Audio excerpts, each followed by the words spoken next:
सूत बजरिया हो। हम सब बुझते हैं राहुल मुखिया दे आवल हो अरे आव हो रानी से जरिया हो सटी के सूत बजरिया हो। छुए नहीं देलू जइसे लागे भइल हानि बा। छुए नहीं देलू जइसे लागे भइल हानि बा। ऐसे काहे करे ए बोला मुझे कमल में परेशानी बा। ये कैसे हो गई? ओ बेकार हुए के दर्द के निशानी बा।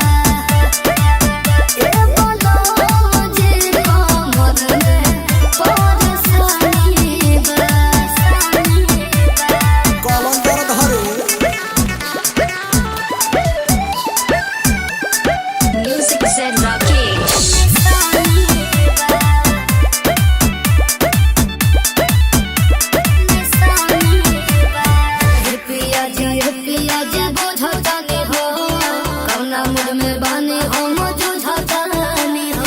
बुझतू तो सटतू ना फरक कहे बा।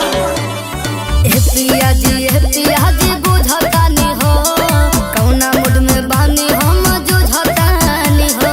सुनो हट बुझ मजबूरिया हमारी धनिया काहे खातिर मिलल बाजवनिया। अपने मरद से हो गया न कहानी बा। अपने मरद से हो गया न कहानी बा।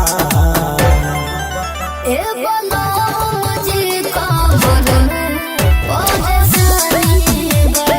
काहे ओ बेकार हुए के दर्द के निशानी बा। ए बोलो मुझे कमर में परेशानी बा। सब खेला बुझतन करे जा। निशानी बा। निशानी बा।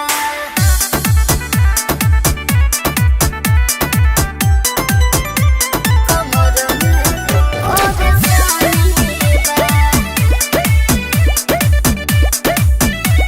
निशानी बा।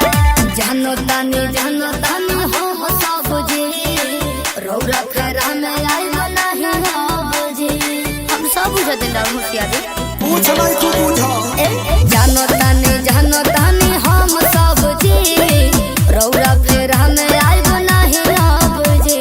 सुनो हो जब मोहब्बत के साधना पुराई तू हो बोला वैसन बेबी कहरी तू हो। हिंदू अमीर के अब ही जाना दानी बा। हिंदू जडरा के सके अब ही जाना दानी बा। ए बोलो मुझे कमर में परेशानी बा। बहुत दिक्कत बा। ओ बेकार हुए के दर्द के निशानी बा। ए बोलो मुझे कमर में परेशानी बा। वो बढ़िया गरम करबे का।